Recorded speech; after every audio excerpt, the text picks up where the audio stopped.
Mana shu jannat degan Alloh taoloning mukofotxonasi, ziyofatxonasiga kirishiga ega bo'lgan, mana shunday baxtga muyassar bo'lgan erkaklarga ko'plab ne'matlar beriladi va ular qatorida hur aynlar beriladi.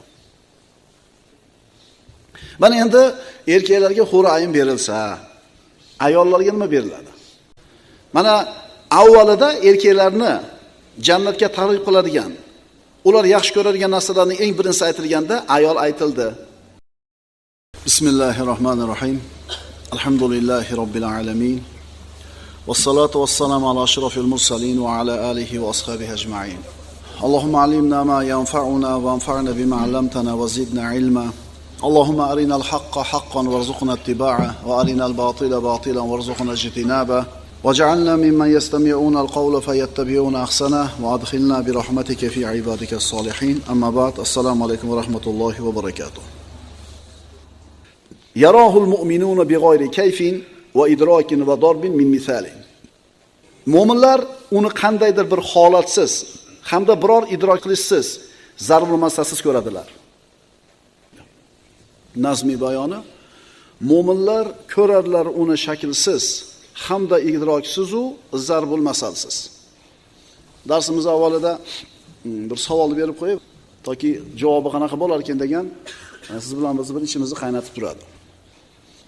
Mana jannatliklar jannatga kirganlaridan keyin, do'zaxiylar do'zaxga kirganidan keyin, jannat eshiklari yopilganidan keyin oxirgi odam, qalbida ya'ni zarracha iymoni bor odam do'zaxdan chiqib jannatga kirganidan keyin eshiklar yopiladi va ko'zlar ko'rmagan, quloqlar eshitmagan, insonni aqli bavar qilmaydigan son sanoqsiz noz ne'matlar jannat ahllariga beriladi.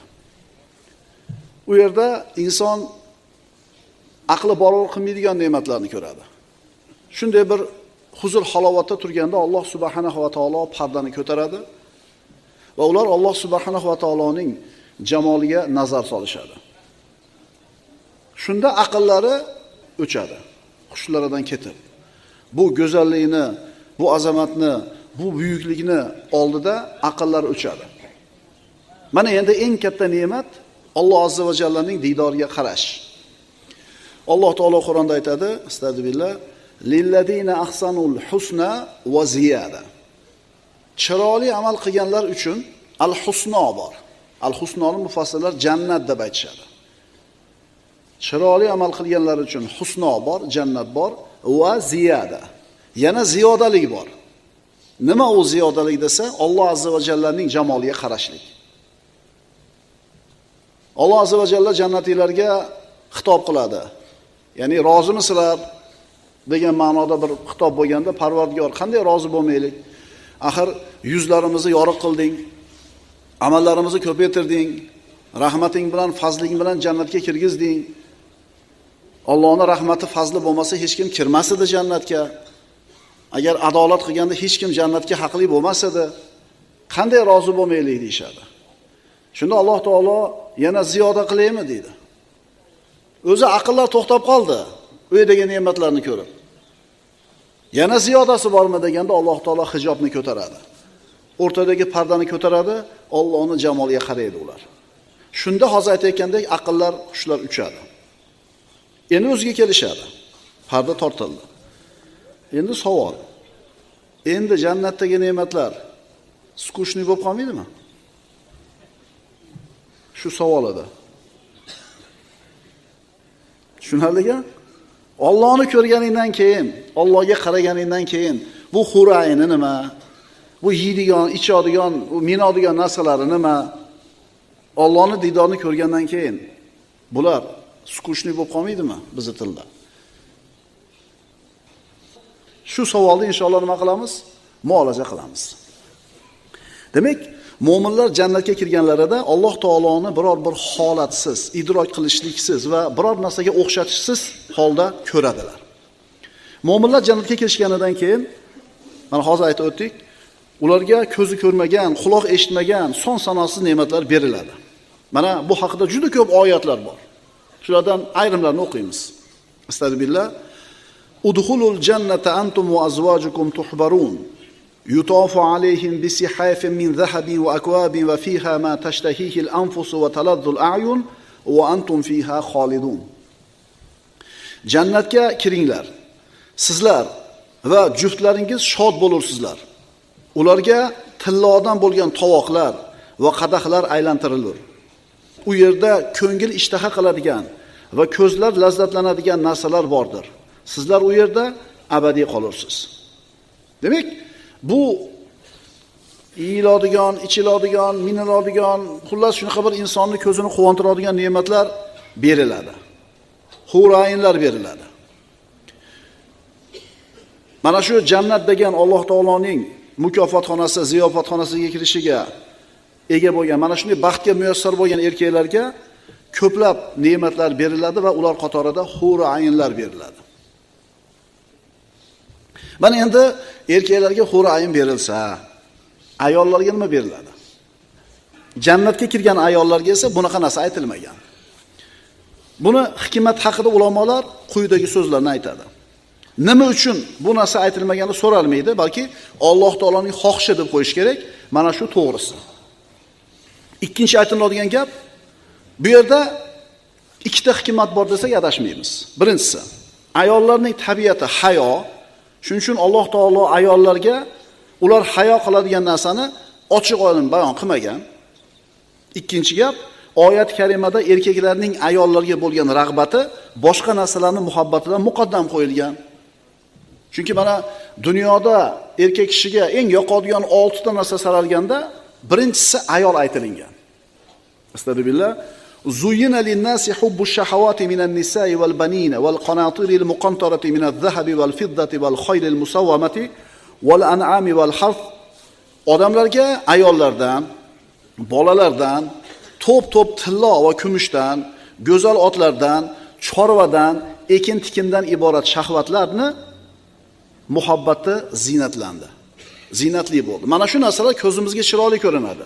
Keng hovli, chiroyli mashina, to'p-to'p oltin kumush, ayollar. Demak, mana shu oyatda insonda nafsi ishtaha qiladigan va uni ko'rganda lazzatlanadigan ne'matlar aytildi. Mana avvalida erkaklarni jannatga targ'ib qiladigan, ular yaxshi ko'radigan narsalarning eng birinchisi aytilganda ayol aytildi. Shuning uchun erkak kishi shu bir ayolga yetishligi uchun o'zini molini sarflaydi. O'zini haromoda bo'lishligi uchun qanaqa sarf-xarajat bo'lsa hammasini qiladi. Chunki dunyoda erkaklar qo'lga kiritadigan eng yaxshi ne'mat, eng yaxshi mato bu solih ayol. Payg'ambarimiz sollallohu alayhi vasallam aytadilar: "Ad-dunya mata'un va khayru mata'id dunya al-mar'atus soliha." Bu dunyo mato. Uy, mashina, telefon, dunyo mato. Dunyo matohdan iborat. Endi mana shu matohning eng yaxshisi solih ayol deganlar Rasululloh sollallohu alayhi vasallam. Mana jannatda jannatiylarga ato qilinadigan eng ulug' ne'mat Alloh azza va jallaga nazar solishlik hisoblanadi. Mana shunday bir ulug' baxtga muyassar bo'lgan solih insonlar Alloh taologa qaraydi. Alloh taoloni ko'radi.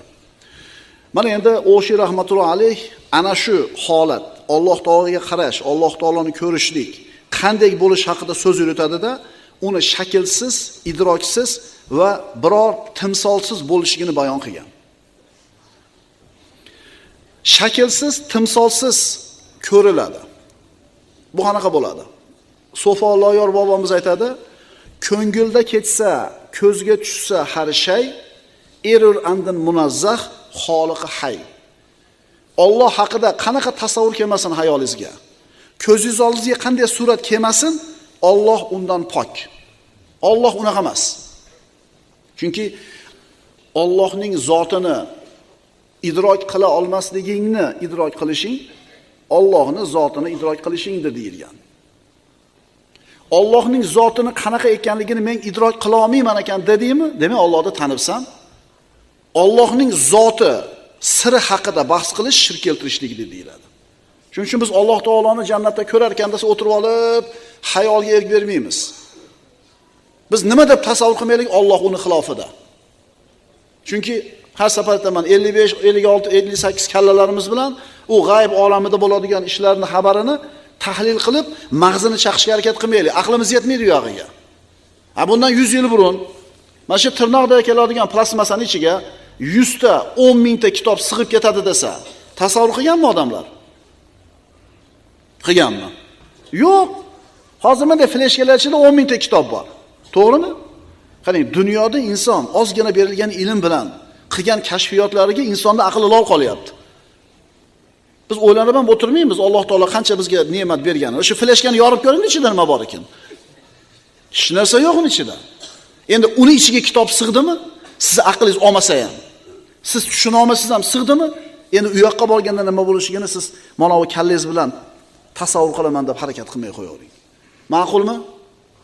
Qana bo'lishini tushunishingiz muhim emas. Muhimi o'sha borib olib ko'rish. Ko'ngilda ketsa, ko'zga tushsa har shay erur andan munazzah xoliqi hay. Alloh haqida qanaqa tasavvur kelmasin kallangizga, qanaqa surat kelmasin ko'z oldiga, Alloh unaqa emas. Endi idroksiz ko'rish deganda ko'rilgan narsani tasvirlab bera olmaydigan, uni qandayligini tushuntirib bera olmaydigan hamda yodida saqlab olmaydigan darajada ko'rish tushuniladi. Mana javob berdik. Nimani shundaylar? Yodingizda saqlab qola olmaysiz. O'shuning uchun o'zingizga kelganingizda jannatda boyagi ne'matlar svejligicha turadi. Hijob ko'tarildi, jannatilar Alloh taologa qarab Allohni ko'rdi, endi uni tasvirlab bera olmaydi. Tili aqli ojiz, tushuntirib bera olmaydi, ojiz, yana yodida saqlab ham qola olmaydi. O'ziga kelgandan keyin qarasangiz, ko'rmagandek, yana boyagidek jannatdagi hamma ne'mat nima? Yangi aytyapmiz-ku, biz Alloh taoloning shu jannatiga kirib olaylik, birodarlar. Siz bilan biz tasavvur qilgan muammo yo'q u yerda. Siz bir muammoni tasavvur qiling, Alloh taolo uni hal qilib qo'ygan. Birodarlar, u Robbimizning mehmonxonasi, Robbimizning ziyofatxonasi, Robbimizning solih bandalarga beradigan mukofotxonasi. U dunyodagi 700 lik va 800 yulduzli gostinitsa bo'lsin, 3 kunda zerikasiz. Mana qayerga intilish kerak. Mana maqsadni qayerga qo'yish kerak. Demak, Alloh taoloni jannatilar ko'rgandan keyin uni tasvirlab bera olmaydi, uni tushuntirib bera olmaydi va yodida saqlay olmaydi. Bu haqida Alloh taolo Qur'onda aytadi. Astagfirullah, wujuhu yawma idin nadira ila robbiha nadira. U kunda chiroyli yuzlar bor, Robbisiga nazar soluvchilar. Ya'ni oyatda aytayapti, Robbisiga nazar soladi, qaraydi, ko'radi deb. Endi kofirlar o'sha kunda Alloh taoloni ko'rishlikdan to'silib qolishadi. Kalla innahum an robbihim yawma idin lamahjubun. Yo'q, albatta ular o'sha kunda o'z Robbilarini ko'rishdan to'silurlar. Mo'minlar ko'radi, kofirlar to'silib qoladi. Imom Shofiy rahmatullohi alayh mana shu oyatda mo'minlarning Alloh taoloni ko'rishlariga dalil bor degan. Kofirlardan to'sildimi? Demak, mo'minlardan to'silmaydi. Imom Malik rahmatullohi alayhi esa uning dushmanlari to'silgan va uni ko'ra olmaganlaridan keyin o'zining do'stlariga tajalli qiladi. Ya'ni o'zini namoyon qiladiki, u zotni mo'minlar ko'rishadi. Boshqa bir oyat karimada ko'zlar Allohni idrok eta olmasligi xabar berilgan. Astagfirullah, la tudrikuhul absar va huwa yudrikul absara va huval latiful xabir. Ko'zlar uni idrok etmas. Ko'zlarni u idrok etar. Haligi oyatni yoki hadisni zohiriga qarab turib, tarjimasini eshitib turib, xulosa qilib oladigan odamlarga juda ham bir xatar bor shu yerda. Ko'zlar uni idrok eta olmas. Demak, ko'z ko'rmas ekan Allohni. Demak, Allohni ko'rib olmas ekan, Qur'ondan dalil bor degan paytda oyatni zohiriga qarab xato qilyapti. Oyatlarni, hadislarni, akalar, ukalar, biz tarjimasiga qarab turib hukm chiqarishlikka, hukm olishga bizning haqqimiz yo'q. Ma'qulmi? Chunki bir oyatlarni o'qisang, Allohni ko'rib olmaydi deyapti mana. Ko'z ko'rmaydi Allohni deyapti. Tevada Robbisiga qaraydi deyapti. Ko'radi deyapti. Qana qilib biz muvofiqlashtiramiz birga bu ikkita oyatni? Mana shu o'rinda biz kimligimiz ma'lum bo'lib qoladi. Endi bizga faqatgina ko'zlar ko'rmaydi degan oyatda aytib turib, ikkinchi oyatda aytmasa, ko'rmaydi deb urushib yuraveramiz. Meni hujjatim bor, meni dalilim bor deb.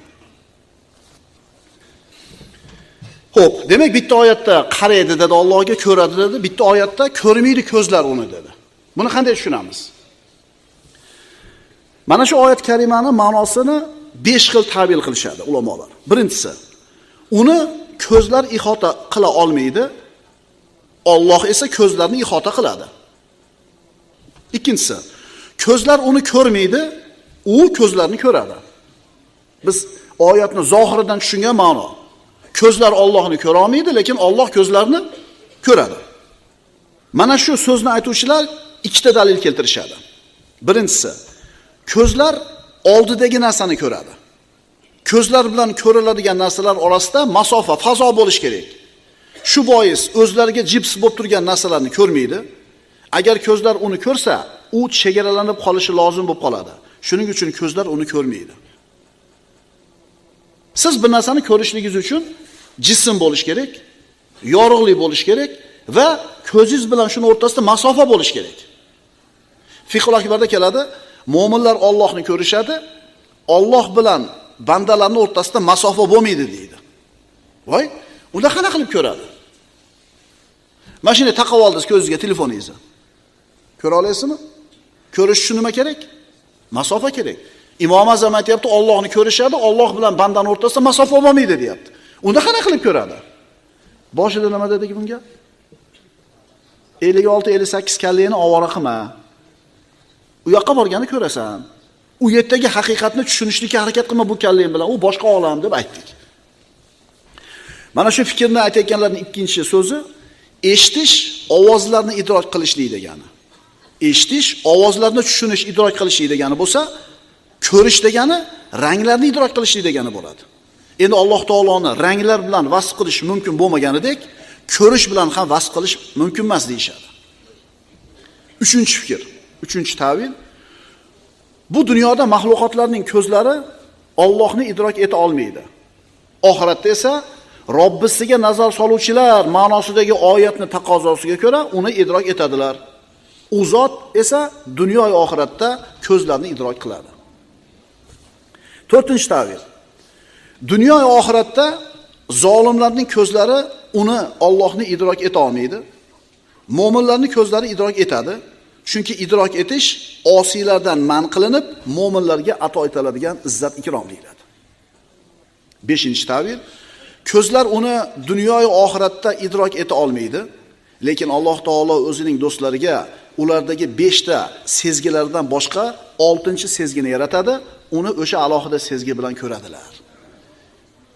Qarang, Allohni ko'zlar ko'ra olmaydi, idrok qila olmaydi, lekin Alloh ko'zlarni idrok qiladi degan oyatni 5 xil ta'vili bor ekan. Biz tarjimasiga qarab turib bo'ldi, ko'z ko'rmaydi ekan deb to'xtaymizda. Shuning uchun biz haddimizni bilaylik. Biz o'rnimizni bilaylik. 1000 yildan beri turgan aqidani noto'g'ri deb olgani sal insof qilaylik. Mana Alloh azza va jallani ko'rishlik haq ekanligiga mana payg'ambarimiz sollallohu alayhi vasallamning hadislaridan ham mana ayrimlarni o'qiymiz. Payg'ambarimiz sollallohu alayhi vasallam aytadilar, muttafaqun alayhi bo'lgan hadisda, innakum satarawna robbakum kama tarawna hadal qamara va la tudamuna fi ru'yatihi. Jarir ibn Abdulloh radhiyallohu anhudan biz payg'ambarimiz sollallohu alayhi vasallam huzurlarida edik. U zot to'lin oy kechasida oyga nazar soldilar. Bilasizlar, oy birinchi, ikkinchi kuni ko'rinmaydi, yangi oy. 3-kundan ko'rinishni boshlaydi. Ingichka bo'lib chiqadi, keyin qalinlashib turib 14 kun bo'lganda to'liq oy bo'ladi. Oy to'ladi. Shunday qorong'i kecha tunda mana osmonga qarasangiz to'ldirib turadi osmonni. Rasululloh sollallohu alayhi vasallam to'lin kechasidagi oyga nazar soldilar-da, sizlar yaqinda Robbilaringizni bu oyni ko'rgandek ko'rasizlar. Uni ko'rishda qiylanmaysizlar. Ya'ni havo ochiq bo'lsa, bulut bo'lmasa, osmonda oy to'liq turgan bo'lsa, odamlar uni ko'rishlikdan qiylanadimi? Qiylanmaydi. Sirojiddin O'shining Badul Amoli asarini o'qiyotgan edik, birodarlar. 21-matnga keldik. O'tgan darsimizda Alloh subhanahu va taoloni jannatda mu'minlar ko'rishligi haqida suhbat qilgan edik, davom etamiz. 21-bayt jannatdagi eng oliy ne'mat. Siz bilan bizning hamshaharimiz Sirojiddin O'shi aytadi, fayansawna an-na'ima idza ra'awhu faya khusrana ahli al-i'tizali. Tarjimasi: uni ko'rgan vaqtlarida ne'matlarni unutadilar. Bas, ey odamlar, Mu'tazililarning adashishlaridan ehtiyot bo'linglar. Nazmiy bayoni: ne'matlar unutilar, uni ko'rsalar qachon, hazir bo'ling Mu'tazila ahliga ziyon. Mana Mu'tazila toifasi. Bular Imom Ahmad ibn Hanbal davrida ishlari ko'zga ko'rindi. Abbosiy xalifalarning yoniga vazir bo'lib kirib olishdi va o'zlarining mana shu noto'g'ri e'tiqodlarini 20 yil davomida qilich bilan ummatga majburan o'tkazishdi. Lekin botil edi bu. Xalifani qilich bilan odamlarni majbur qilgan bo'lsa ham, biz oyatda aytib o'tdik. Ko'pik yo'q bo'lib ketadigan narsa, hazakam narsa keladi, ketadi, ammo odamlarga foyda qiladigan haqiqiy narsa qoladi. Butun ummatni majbur qilishdi o'zlarining e'tiqodiga. Ular buzuq e'tiqodlariga ko'ra Allohni ko'rib bo'lmaydi deyshar edi. Qur'onni Allohning kalomi emas, Qur'onni maxluq deyishgan edi. Shunga o'xshagan adashgan e'tiqodlari bor edi. Yana qaytarib aytaman, Abbosiy xalifalarning yoniga kirib olib, qilich bilan ummatni o'zini e'tiqodga majbur qilsa ham, bu e'tiqodini o'tkaza olmadi. Bor yo'g'i 20 yilda yo'qib ketaverdi. Shuning uchun aytyapmiz, ukalar, bizga ko'zimiz yiltirab ko'rinayotgan narsachi bu yangilik emas. Ahli sunna val jamoaga hujum qilganlar, tosh otganlar 1000 yildan beri tosh otib kelyapti. Va bu ahli sunna o'zining e'tiqodini, yo'lini himoya qilib hujjat dalillab kelyapti. O'sha 1-3 asr va undan keyingi davrdagi ulamolarning gapiga ergashamiz, o'sha asl narsa ekan. Aloddin domlamiz rahmatlik bir suhbatimizda aytgan ediki, 500 yil, 800 yilda uyog'ida yozilgan kitoblarni o'qitish kerak madrasalarda. Shunda bo'linish ixtilof bo'lmaydi degan edi. Mana endi tushunib yetyapmiz nima uchun unday deganligini. Jannatiylar jannatga kirar ekanlar, ko'z ko'rmagan, quloq eshitmagan, son sanoqsiz ne'matlarga ega bo'lishadi. Alloh taolo bu haqida shunday deydi. Astagfirullah. Ala sururin mawduna muttaqiina alayha mutaqabilin. Yatufu alayhim wildanun mukhalladun bi akwabin wa abariq wa ka'sin min ma'in la yusaddauna anha wa la yunzifun wa fakihatin mimma yatakhayyarun wa lahmi tayrin mimma yashtahun wa hurun 'ayn ka'amsalil lu'lu'il maknun jazaa'an bima kanu ya'malun. Ular oltindan yasalgan so'rilarda, yastangan hollarida bir-birlariga yuzma-yuz bo'lib o'tirurlar. Ustlarida esa mangu yosh bolalar aylanib xizmatda yururlar. Oqar chashmadan olingan may to'la qadahlar, ko'zalar va kosalar bilan. U maylardan ularning boshlari ham og'rimas, mast ham bo'lmaslar. Yana o'zlari tanlab oladigan mevalar bilan, ishtahalari tortadigan qush go'shtlari bilan ham ta'minlanib tururlar. Yana ular uchun oppoq yuzli, katta va chiroyli ko'zli hur qizlar ham bo'lurki, ular xuddi pardaga o'ralgan durlar kabidir. Bu ular dunyoda qilib o'tgan amallarning mukofotidir.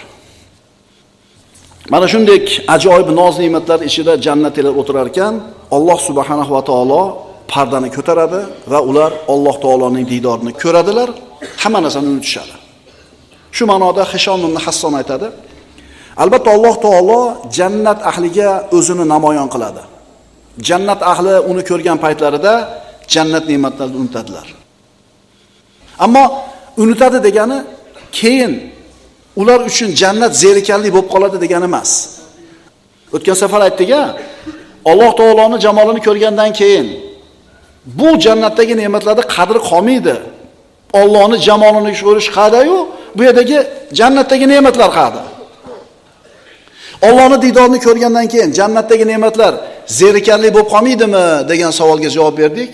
Nima deb? Allohning jamolini ko'rib, ular tasvirlab, tushuntirib bera olmaydi va eslab qola olmaydi. Alloh taolo pardani topgandan keyin yana bob-boyagidek jannat yangilikcha turaveradi, birodarlar. Demak, jannatiylar Alloh taoloni ko'rgan vaqtida uni tasvirlab bo'lmaydigan darajada ulug'ligidan boshqa ne'matlarni unutib unga mahliyo bo'lib qoladi. Ammo jamolini Alloh taolo to'sgandan keyin ana shu ko'rilgan narsani tasvirlab, tushuntirib bera olmasliklari, yodda saqlab qololmaganliklari sababidan, idrok etolmaganligidan jannat ne'matlarining ichida yana rohatlarni nima qilishaveradi? Yashayverishadi. Mulla Ali Qori aytadi, hazir bo'ling, Mu'tazila ahliga ziyon degan paytda Mu'tazili firqasidagilar bordi-yu jannatga kirib qolsa ham, ular ham la ilaha illalloh deganda, ular Alloh taoloni jamoliga qarashidan mahrum bo'ladi degan ishora bor deb aytadi. Bu Mulla Ali Qorining so'zi edi. Chunki banda Alloh haqida qanday gumonda bo'lsa, Alloh shunday bo'ladi. Hadis qudusida Alloh taolo aytadi: "Ana inda zonni abdi bi, in zonna khayron falahu va in zonna sharron falahu." Men bandamning men haqimda qilgan gumonidaman. Ya'ni bandam meni qanday gumon qilsa shunaqaman. Agar men haqimda yaxshilikni gumon qilsa, yaxshilik unga bo'ladi. Agar men haqimda yomon narsani gumon qilsa, yomonlik unga bo'ladi. Ana shu hadislarda keladi, do'zaxga hukm qilindi bir banda. Qalbida iymoni bor. Gunohlari ko'pligidan do'zaxga hukm qilindi. Iymon bilan chiqib olgan dunyodan. Do'zaxga olib kirib ketayotganda orqaga qarab qo'yar ekan. Shunga mazmunda hadis bor. Alloh taolo to'xtatinglar deydi. Nimaga orqaga qarading deydi. Hali banda, Parvardigor, men sen haqingda bunaqa gumon qilmagan edim. Nima deb gumon qilgansan men haqimda? Meni kechiradi, meni jannatga kirgizadi deb gumon qilganman sen haqimda der ekan. Shunda Alloh taolo kirgizinglar buni jannatga deydi. Shuning uchun hadisda aytilyapti, men haqimda yaxshilikni gumon qilsa, yaxshilikni topadi, yomonlikni gumon qilsa, yomonlikni topadi. Mu'tazila toifasidagilar Allohni jannatga kirganda ko'rib bo'lmaydi dedimi? Demak, bular Allohni ko'rmaydi endi. Mulla Ali Qori shunday deb aytadi. 19-bayt jannat va do'zaxning abadiyligi bayoni. Bobomiz Sirojiddin O'shi aytadi: "Wala yafnal jahimu walal jinanu wala ahluhuma ahlul intiqoli." Ma'nosi, do'zax va jannatlar yo'q bo'lib ketmaydi va ikkalasining ahllari ham ko'chib o'tish ahli bo'lmaydilar. Nazmiy bayoni: do'zax va jannatlar hech fano bo'lmas, ularning ahllari ko'chmas va o'lmas. Mana kullu man alayha fan va yabqa wajhu robbika zul jalali val ikrom. Uni ustidagi bor narsa yo'q bo'ladi, faqat Robbingning yuzi qoladi.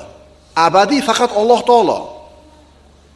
Endi jannatga kirganda, jannatlar bir muddat yeb ichib ne'matlanganda, Allohdan boshqa narsa yo'q bo'lib ketadigan bo'lsa, jannat bilan do'zax ham yo'q bo'lib ketar ekanda degan vahm keladi kallaga.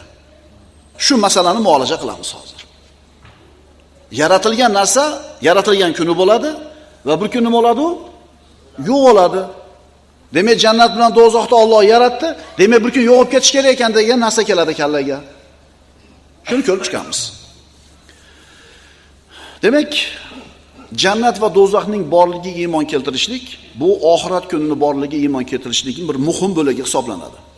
Mana Sirojiddin O'shi do'zax va jannatlar hech fano bo'lmas degan so'zi Alloh taolo bularni yaratib qo'yganligi va hech qachon bular yo'q bo'lmasligini bildiradi. Alloh taolo ularni boqiy qoldiradi degani bo'ladi.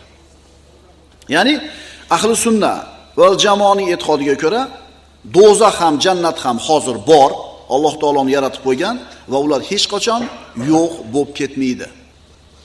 Bizning e'tiqodimiz shu. Bor, yaratib qo'yilgan, yo'q bo'lib ketmaydi ular.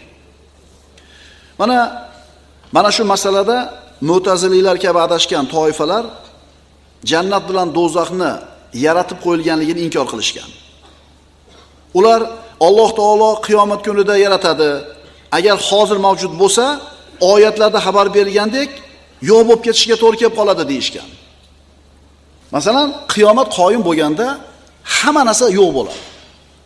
Isrof alayhisalom surga puflaydi, bu dunyo ostin-ustun bo'ladi, osmon yo'q bo'ladi, yer yo'q bo'ladi, farishta, hatto Isrof alayhisalom o'zi ham o'ladi.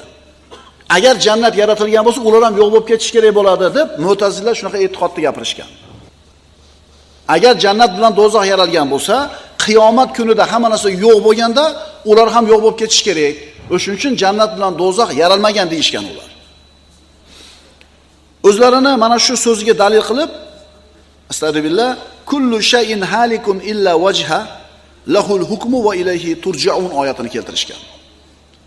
Uning yuzidan boshqa narsa halok bo'lguchidir. Ya'ni Allohning yuzidan boshqa hamma narsa yo'q bo'lib ketadi. Demak, jannat bilan do'zax yaralmagan hali. Agar yaralgan bo'lsa, qiyomat bo'lganda yo'q bo'lib ketish kerak deydi. Boshqa bir oyatda ham hamma jonzotni yo'q bo'lib, Alloh taoloning o'zigina qolishiga xabar berilgan. Astagfirullah. Kullu man alayha fan va yabqa wajhu robbika zul jalali val ikrom. Yer yuzidagi barcha mavjudot foniydir. Ya'ni yer ustidagi hamma narsa foniydir. Ulug'lik va ikrom egasi bo'lmish Robbingning yuzi boqiy qolur. Mana shu oyatdagi yer kalimasi kullu man alayha, uni ustidagi, ya'ni yerning ustidagi. Yer kalimasi umumiylikni ifodalovchi kalimalarning eng kuchlisi bo'ladi. U cheklanmagan ko'plikka dalolat qiladi. Modomiki mana shu kalimani, mana shu ma'nosidan boshqa ma'noga o'zgartiradigan dalil bo'lmasa, asl holda turaveradi. Shunga ko'ra, jannat va do'zax hozirda yaratib qo'yilgan bo'lganida, ularning ikkalasi ham, ichidagilar ham qiyomat kunidan oldin boshqa mahluqotlar qatori yo'q bo'lib ketishi lozim bo'lib qoladi. Ularning esa abadiy ekani hech qachon yo'q bo'lmasligi xabar berilgan. Shuning uchun ham ikkovini Alloh taolo qiyomat kunida abadiy yo'q bo'lmaydigan qilib yaratadi deyshgan. Ularning e'tiqodi shu ekan. Jannat bilan do'zax yaralmagan. Agar yaralgan bo'lsa, yuqoridagi ikkita oyatning dalolati bilan qiyomat kuni yo'q bo'lib ketish kerak deyshadi. Endi biz nima deymiz? Ahli sunna val jamoa jannat ham, do'zax ham hozir bor deb aytamiz. Mana endi dalillar. Jannat va do'zaxning yaratib qo'yilganligiga, hozir jannatni ham do'zaxni ham bor ekanligi dalillar. Qur'onda jannat va do'zax haqida kelgan oyatlarga o'tgan zamonni ifodalovchi so'zlar bilan xabar berilgan. Astagfirullah. Wasari'u ila maghfiratin min robbikum va jannatin arduha as-samawati wal ard uiddat lil muttaqin. Ya'ni Parvardigoringiz tomonidan bo'ladigan mag'firatga hamda taqvodorlar uchun tayyorlab qo'yilgan jannatga shoshilingiz. Tayyorlab qo'yilgan o'tgan zamonda keldi. Demak, jannatni Alloh taolo nima qilibdi? Yaratib qo'yibdi. Keyingi oyat. Wattaqun narallati uiddat lil kafirin. Kofirlar uchun tayyorlab qo'yilgan do'zaxdan taqvo qilinglar. Kofirlar uchun nima qilingan? Tayyorlab qo'yilgan. Demak, ikkala oyatda ma'lum bo'ldiki, jannat ham, do'zax ham bor, ular tayyorlab qo'yilgan. Keyingi dalilimiz. Payg'ambarimiz sollallohu alayhi vasallam mana Me'roj kechasida jannatni ko'rganligi haqida xabarlar bor. Qur'onda Alloh taolo aytadi. Astagfirullah. Va laqad ra'ahu nazlatan ukhra inda sidratil muntaha. Indaha jannatul ma'wa. Najm surasi. Qasamki Muhammad alayhisalom farishtani, ya'ni Jabroil alayhisalomni o'zining asl suratida ikkinchi bor jannat chetidagi nilufar oldida ko'rdi. Jannati ma'vo ham o'sha nilufarning oldidadir. Demak, payg'ambarimiz Me'rojga chiqqanda Jabroil alayhisalom ikkinchi marta o'zini asl suratda ko'rdi, jannatning oldida ko'rdi. Demak, jannat bor. Payg'ambarimiz sollallohu alayhi vasallamning mana Sidratul Muntahoga borganlarida ko'rgan narsalarni mana xabarni berganlar. Mana 3 ta oyat keltirdik. Mana hozir bir qancha oyatlarni o'qidik. Jannat ham, do'zax ham bor ekanligi dalil bo'ldi. Mana endi jannat bilan do'zaxni bor ekanligiga payg'ambarimiz sollallohu alayhi vasallamning hadisi shariflaridan dalillar. Summa dakhaltul jannata fara'aytu fiha janabida min lu'lu'in turabuha al-misku. Rasululloh aytadilar, Imom Buxoriy rivoyat qilgan hadis. So'ngra jannatga kirdim, u yerda marvarat gumbazlar bor ekan. Uning tuprog'i mushk ekan. Gumbaz marvaratdan, tuprog'i mushka ambar. Rasululloh ko'rdim deb aytayaptilar. Mana Buxoriy keltirgan hadis. Keyingi dalil. Alloh taolo jannat va do'zaxni yaratgandan keyin Jabroil alayhisalomga buyurgan, borib ko'rib kechi. Jannatni, do'zaxni yaratdi, borib ko'rib kel dedi. Lamma xalaqallohu al-jannata wan-nara arsala Jibrila ila al-jannati faqal unzur ilayha va ila ma a'dadtu li ahliha fiha. Alloh azza va jalla jannatni yaratgandan keyin Jabroil alayhisalomga aytdi. Unga bor, jannatga bor, unga qara va u yerda jannat ahllari uchun tayyorlab qo'ygan narsalarimga qara dedi. Jabroil alayhisalom jannatga kirdi.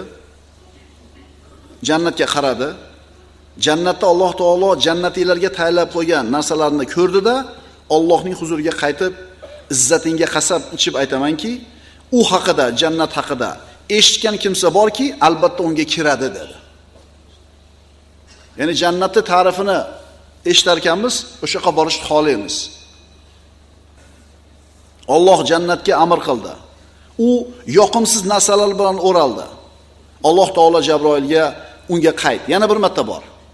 Unga qara va u yerda uning ahli uchun tayyorlab qo'ygan narsalarimga qara dedi. Jabroil alayhisalom kelib qarasa, jannat yoqimsiz narsalar bilan o'ralibdi. Ya'ni insonning qalbiga yoqmaydigan narsalar bilan. Bomdodga turish kerak.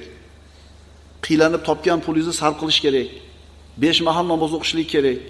Ro'za tutish kerak issiqda. Jannat huffatil jannatu bil makarih deganlar Rasululloh. Jannat insonning nafsiga yoqmaydigan narsalar bilan o'rab qo'yilgan. Shundan o'tsang jannatga kirasan. Jannat o'zini ko'rib turib hamma kiradi dedi. Endi unga kirishlik uchun nafsga yoqmaydigan ishlarni qilish kerakligini ko'rgandan keyin aytdiki, izzatingga qasam ichib aytamanki, unga biror kimsa kira olmasa kerak deb xavfsirab qoldim dedi. Demak, hadisning birinchi qismidan jannatni Jabroil alayhisalom borib ko'rib kelganligidan ma'lum bo'lyaptiki, jannat yaratib qo'yilgan. Davomini o'qiymiz. Alloh taolo Jabroil alayhisalomga do'zaxga bor. Unga va u yerda uning ahli uchun tayyorlab qo'ygan narsalarimga qara dedi. Bas uning ba'zisi ustiga chiqib turgan edi. Jahannamni ko'rdi, qaytib keldi. Va izzatingga qasam ichib aytamanki, unga jahannamga u haqida eshitmagan kimsa kirsa kerak dedi. So'ngra Alloh taolo amr qildi do'zaxga. Do'zax shahvatlar bilan o'raldi. Ya'ni insonning nafsiga yoqadigan hamma ishlar bilan o'raldiki, insonlar shu shahvatlarni qiladi va bu bilan jahannamga kirishadi. U shahvatlar bilan o'raldi. Alloh taolo Jabroil alayhisalomga yana aytdi. Unga qaytib bor, qara. Jabroil alayhisalom qaytib borib qaradi va aytdiki, izzatingga qasam ichib aytamanki, undan biror kimsa najot topa olmay, unga kirib ketsa kerak deb qo'rqib qoldim dedi. Imom Termiziy rivoyat. Mana bu hadisda ma'lum bo'lyaptiki, Jabroil alayhisalom jannatni ham borib ko'rib keldi, do'zaxni ham borib ko'rib keldi. Demak, jannat ham do'zax ham hozir bor. Demak, jannat bilan do'zax bor ekan. Ular mavjud ekan. Endi bular yo'q bo'lib ketadimi, yo'qmi? Mana endi shu savol. Borligini hal qildik, hozir bor ekan. Endi yo'q bo'lib ketadimi, yo'qmi? Mavjudligi sobit bo'lgan jannat uchun tugash yo'q. Mavjudligi sobit ekan. Endi bunga tugash yo'q. Dalil. Astagfirullah. Inna hadha la rizquna ma lahu min nafad. Jannatilar jannatga kirganda aytishadiki, albatta bu bizning, ya'ni jannat ahlining rizqimizdirki, unda tugash bo'lmas. Demak, jannat tugamaydi, birodarlar. Jannatdagi ne'matlarning doimiyligi haqida. Astagfirullah. Masalul jannati allati wu'idal muttaquna tajri min tahtiha al-anhar ukuluha da'imun va dhilluha. Ra'd surasi. Taqvodorlar uchun va'da qilingan jannatning misoli, uning ostidan anhorlar doim joriy oqib turuvchi, mevalari va soyalari boqiydir, tugamaydi. Tugamaydi. Abu Said al-Hudri va Abu Hurayra roziyallohu anhulardan rivoyat qilingan hadisda payg'ambarimiz aytadilar: "Inna lakum an tahyaw wa la tamutu abada. Va inna lakum an tasihhu wa la tasqamu abada. Va inna lakum an tashibbu fala tahramu abada. Va inna lakum an tan'amu fala tab'asu abada." Qachon jannat ahli jannatga kirishsa, bir nido qiluvchi aytadi. Endi o'lim olib kelindi, so'yildi, jannatilar jannatda, do'zaxdagilar do'zaxda abadiy qolishi aniq bo'ldi. Ya'ni oxirgi iymonli odam jannatga chiqdi. Shunda nido qiluvchi aytadiki, albatta yashashinglar sizlar uchun. Hech qachon o'lmaysizlar. Sog' salomat bo'lishinglar sizlar uchun. Hech qachon kasal bo'lmaysizlar. Albatta yosh bo'lishingiz sizlar uchun hech qachon qaramaysizlar. Albatta huzur halovatda yashamoqlaringiz sizlar uchun hech qachon baxtsiz bo'lmaysizlar deya nido qilinadi. Muslim rivoyat. Demak, birodarlar, kasal bo'lmaymiz, qarimaymiz, o'lmaymiz, zerikmaymiz. Huzur halovatda hammasi o'shada bo'ladi. Endi jannatdagi ne'matlar abadiy bo'lganidek, birodarlar, do'zaxdagi azoblar ham abadiy. Bu haqida ham Qur'onda xabar berilgan. Astagfirullah. Innal ladina kafaru min ahli al-kitabi wal mushrikina fi nari jahannama khalidina fiha ulaika hum sharrul bariyya. Albatta ahli kitob va mushriklardan bo'lgan kufr keltirganlar jahannam o'tidadirlar. U yerda abadiy qolurlar. Undaylar haloyiqning eng yomonidir. Demak, ular ham abadiy qoladi u yerda. Mo'minlar, taqvodorlar jannatda abadiy bo'lar ekanmi? Kofirlar, mushriklar, munofiqlar jahannamda abadiy bo'ladi. Xulosa qilib aytadigan bo'lsak, birodarlar, jannat ham, do'zax ham hozir mavjud va ular hech qachon yo'q bo'lib ketmaydi. Yo'q bo'lish yoki bo'lmaslik masalasi haqida ulamolar ikkita narsani aytadi. Birinchisi, avvali ham, oxiri ham bor narsalar bor. Bir narsalarki, avvali ham bor, oxiri bor. Bunga dunyo va uning ichidagi narsalar kiradi. Dunyomiz avvali bor, oxiri ham bor. Endi ikkinchisi, avvali bor, ammo oxiri yo'q narsalar. Bu jannat va do'zax shunga kiradi. Bu dunyomiz biz ko'rib turgan narsani boshi bor, oxiri ham bor. Bu birinchi toifa narsalar. Ikkinchisi, jannat bilan do'zaxki boshlanishi bor, nihoyasi yo'q. Qanday bo'lishi mumkin desa, Imom Azam aytadi. Raqamlarning eng avvalgisi nechi deydi? 1 deydi. Oxirgisi-chi? Aqliy dalil bu.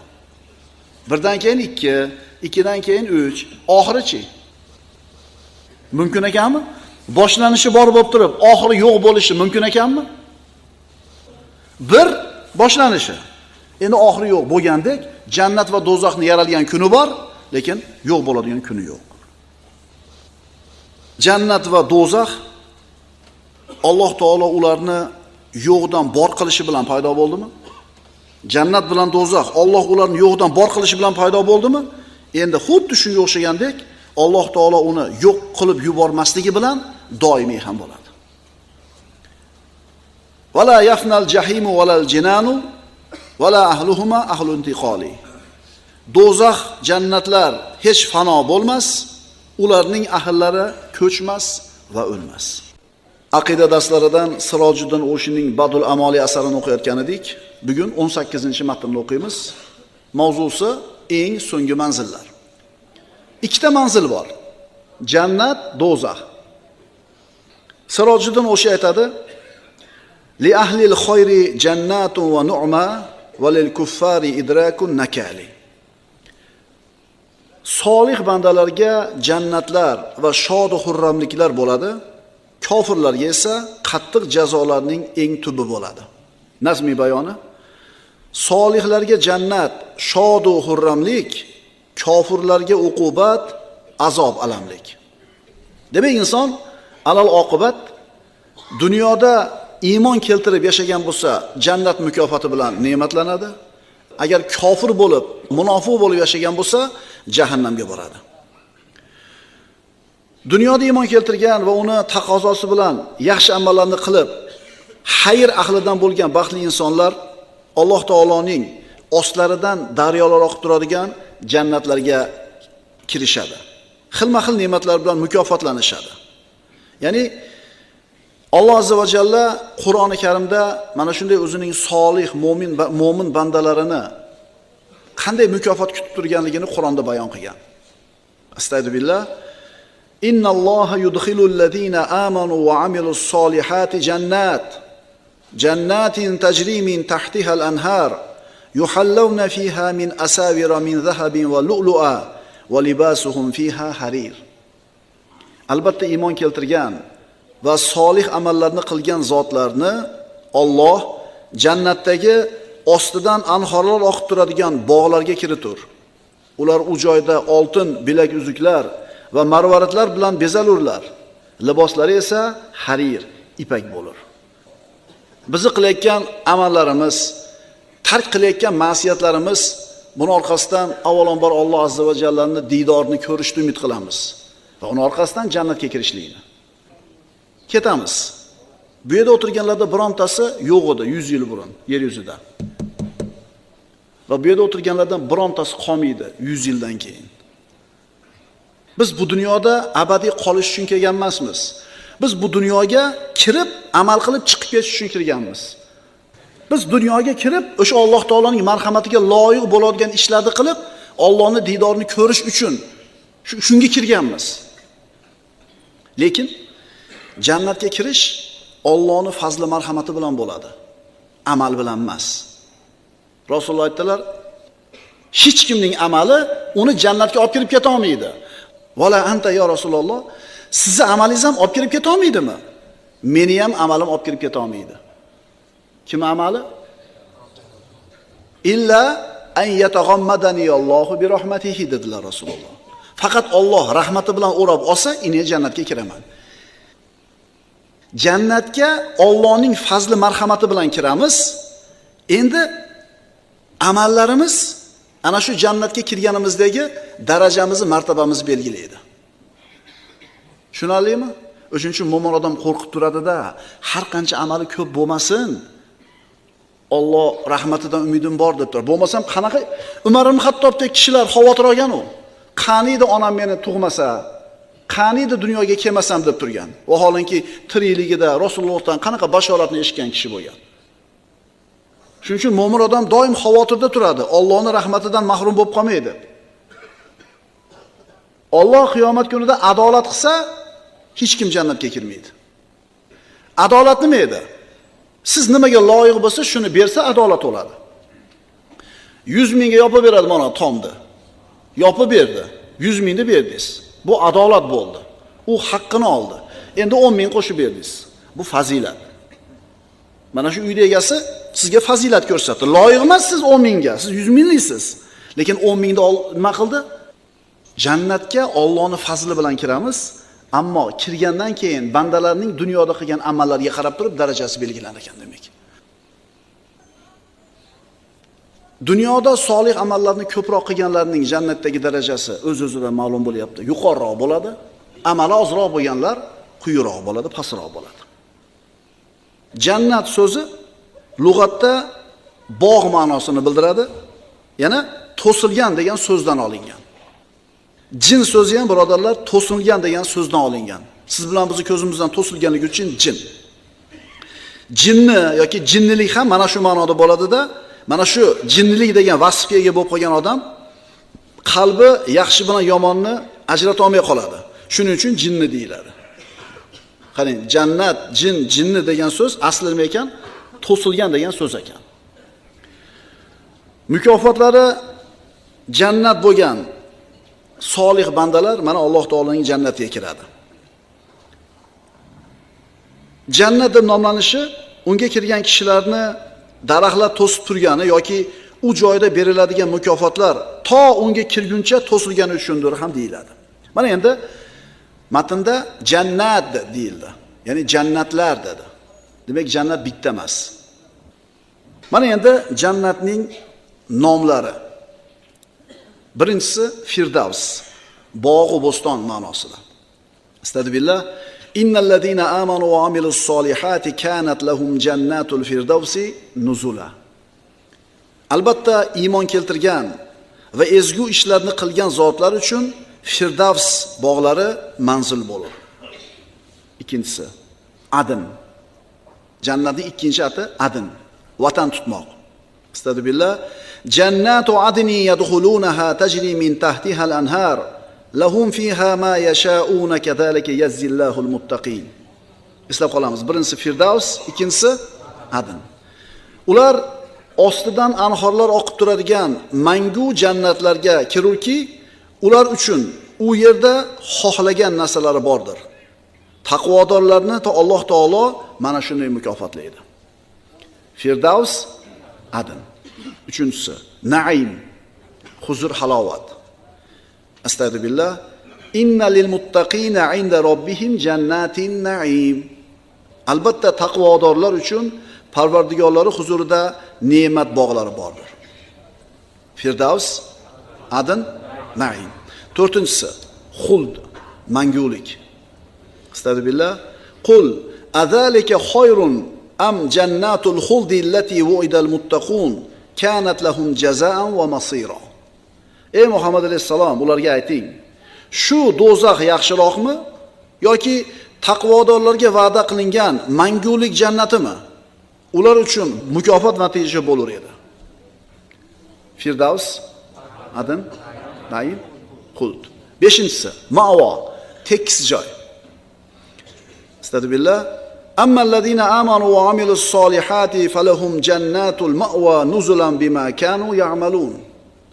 Iymon keltirgan va solih amallarni qilgan zotlar uchun qilgan amallari sababli jannat maskanlari manzul bo'lar. Firdavs, Adn, Xuld, Ma'vo. 6-si Darus Salom, omonlik diyori. Astagfirullah.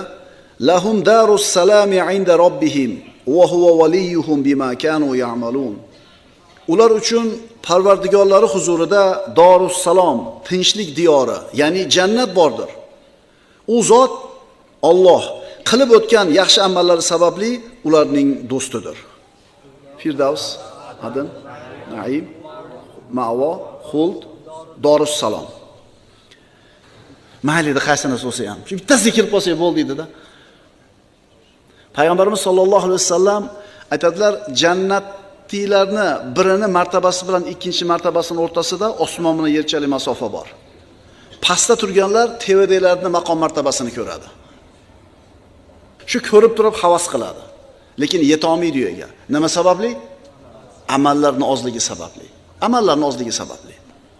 7-si Dorul Muqoma, turar joy. Astagfirullah. Allazi ahallana daral muqamati min fadlihi la yamassuna fiha nasabun va la yamassuna fiha lughub. U zot bizlarni o'z fazli ila bir turar joyga joylashtirdiki, u yerda bizga charchoq yetmas, horg'inlik ham yetmas. Mana birodarlar, jannatni ba'zilarini mana atlari. Qaysinisi bo'lsa ham mayli edi. Shu o'tib qolsak bo'ldi edi.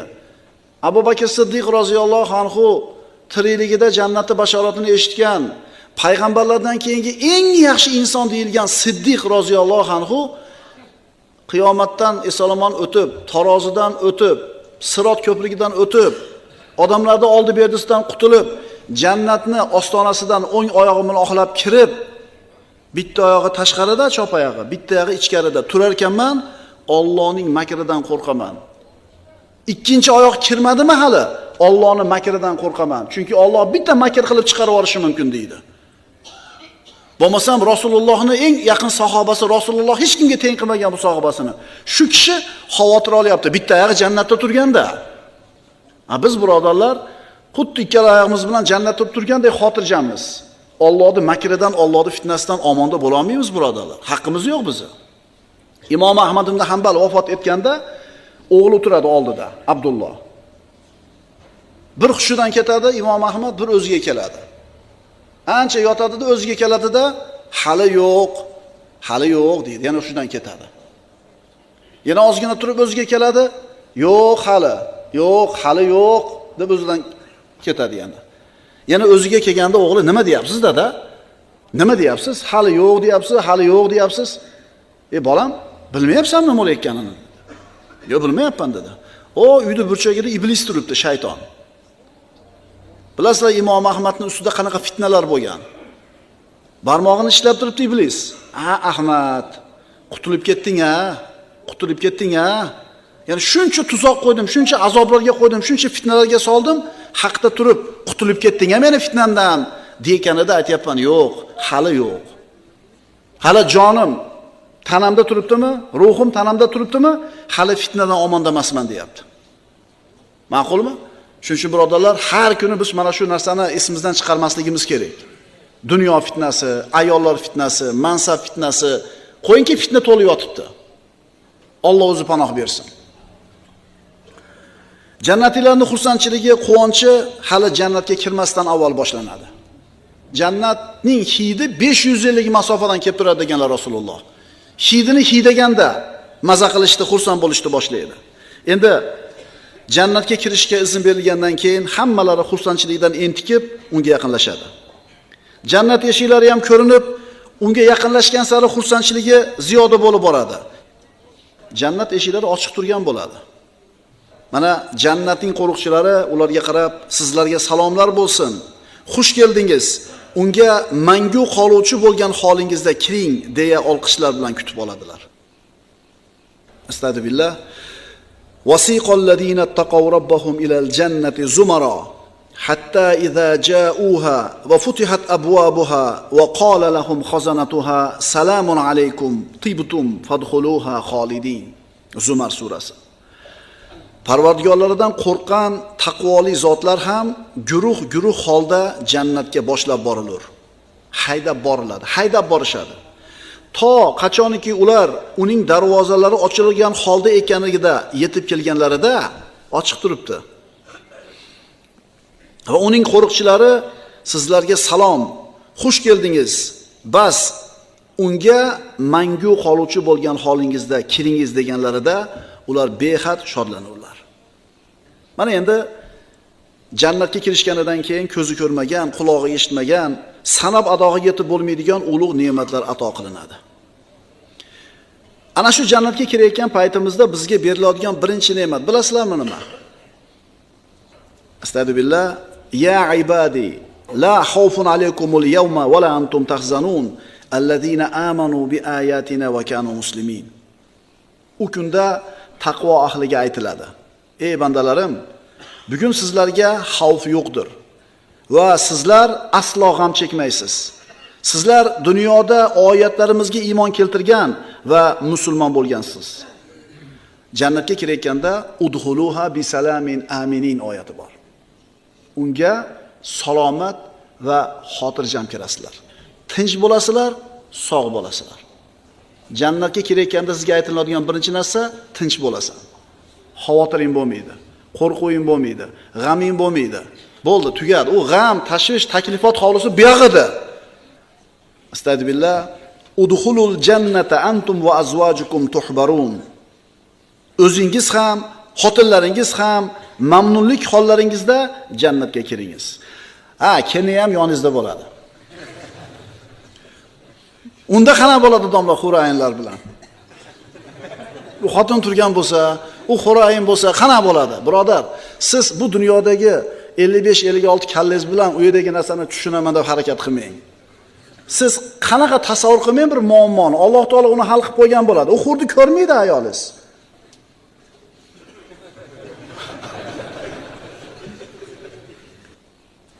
Jannatda birodarlar ko'z ko'rmagan, quloq eshitmagan, insonda aqli bovar qilmaydigan ne'matlar bor deyildi. Eshitdik-ku, xurda eshitdik. Anhorda may oqadi, anhorda sharob oqadi, anhorda sut oqadi, asal oqadi dedi. Jannatiy banda bir qush uchib ketayotganda yeyishlikni xohlasa, bitta likopga pishib tushadi, yarmi qo'g'rilib, yarmi qaynatib pishirilgan, yarmi dudlangan. Haligindan xohlagancha yegandan keyin qush bo'lib uchib ketadi. Eshitdik-ku. Nimaga hadisda quloq eshitmagan deb aytilinyapti desa, birodarlar, u jannatdagi ne'matning haqiqatini borganda ko'ramiz. Payg'ambarimizning u ta'riflari siz bilan biz tasavvur qiladigan so'zlar bilangina bo'ldi. Men hali yosh bolaning misolini aytaman. Termizga qaynoq choy o'malab ketayotgan bolangizga kuyasan demaysiz. Qayt, joning og'riydi demaysiz. Nima deysiz? Papa deysiz. Chunki u bola shu papani tushunadi. O'shuning uchun papa deysiz. Lillahil masalul a'la. Payg'ambarimizning u ta'riflari siz bilan biz tasavvur qiladigan so'zlar bilangina bo'ldi. Lekin borganda ko'ramiz, biz o'ylagandan boshqacha bo'ladi u yerda. Astagfirullah. Yutafu alayhim bi sihafin min zahabin wa akwabin wa fiha ma tashtahihi al-anfusu wa taladhdhu al-ayun wa antum fiha khalidun. Va tilkal jannatu allati uristumuha bima kuntum ta'malun. Ularga oltin laganlarda taomlar va qadahlarda sharoblar aylantirilur.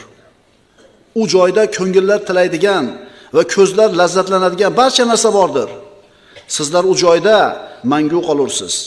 qilib o'tgan amallaringiz uchun sizlarga meros qilib berilgan jannat mana shudir.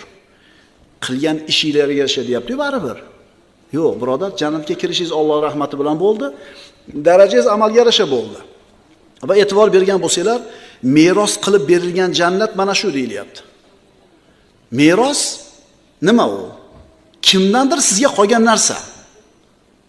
Endi siz jannatga kirganingizda, o'zingiz jannatingizga kirmadingizmi? Birovdan qolganmi? Ha, birovdan qolgan.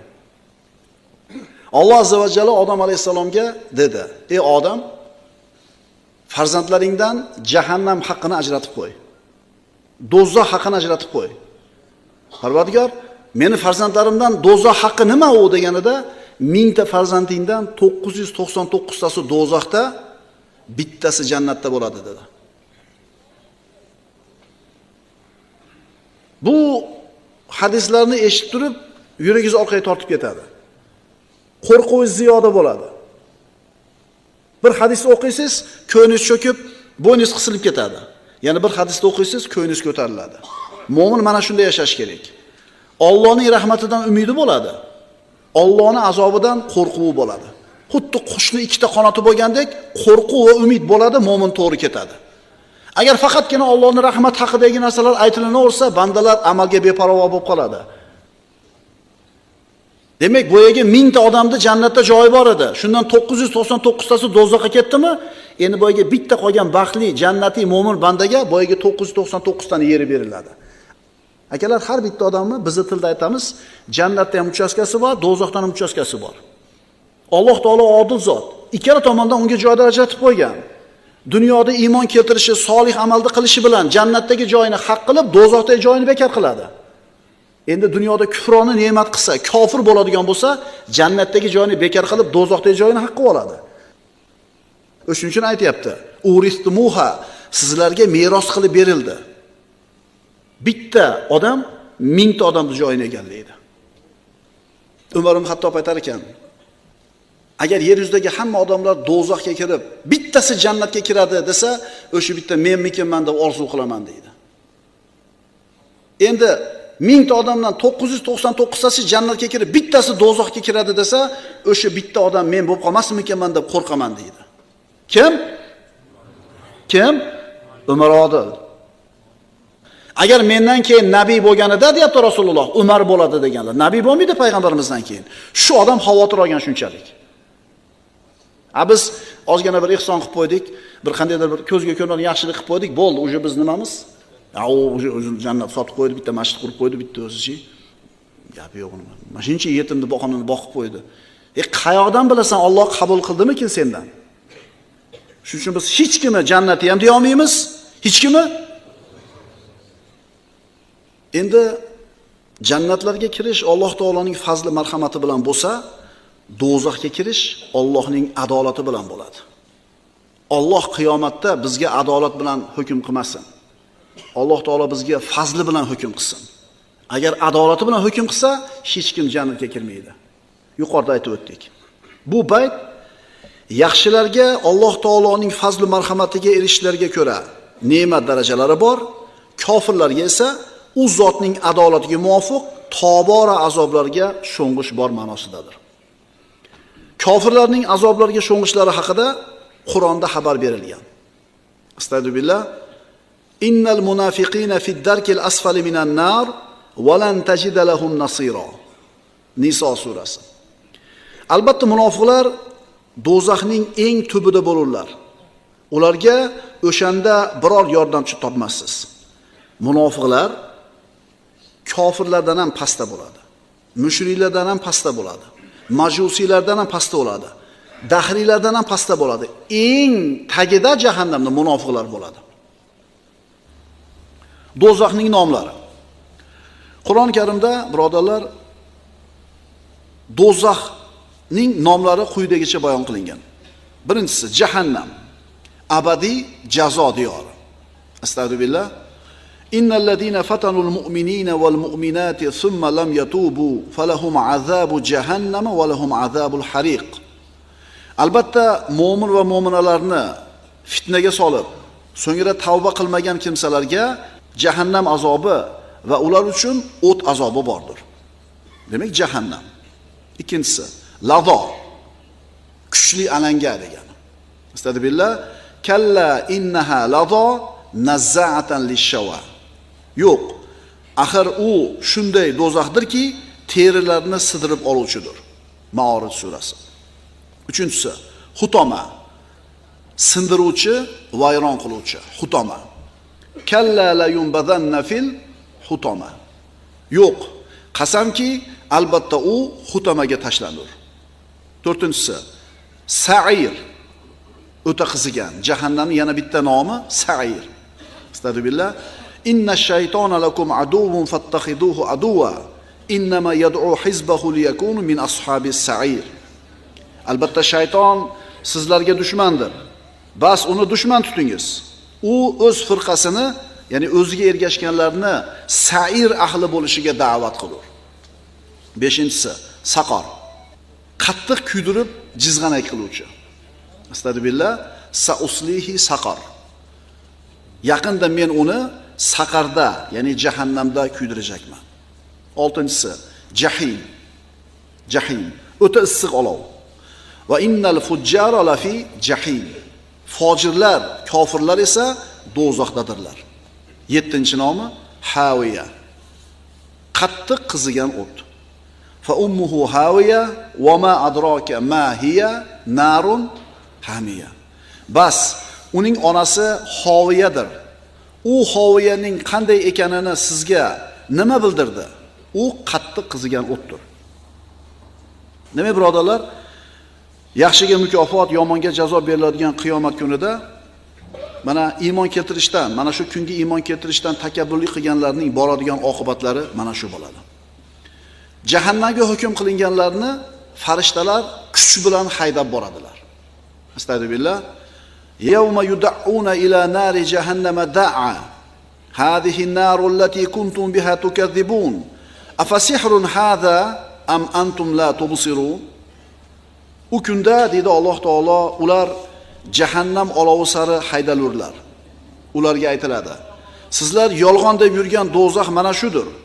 Qani, bu ham sehrmi yoki sizlar ko'rmayapsizlarmi? Unda kuyingiz. Endi uning azobiga xoh sabr qilinglar, xoh sabr qilmanglar, sizlarga barobar. Sizlarga faqatgina o'zlaringiz qilib o'tgan qilmishlaringizning jazosi berilur. Inson dunyoda kim ko'rib kelibdi, kim qayta tirilibdi, do'zax borligini kim bizga isbotlab beradi deb gapiraveradi, u kunga borganda aniq ko'radi. Lekin farishtalar haydab olib borib, sen dunyoda yolg'on degan, ertak degan narsa mana shu, azobini tot deydi. Demak, birodarlar, insonlarning alal oqibat topib joylashadigan joyi yo jannat bo'ladi, yo do'zax bo'ladi. Jannatga Alloh taoloning rahmati bilan kiramiz. Do'zaxga esa kofirlar Alloh taoloning adolati bilan. Aqulu qawli hada wa astaghfirulloha li va lakum.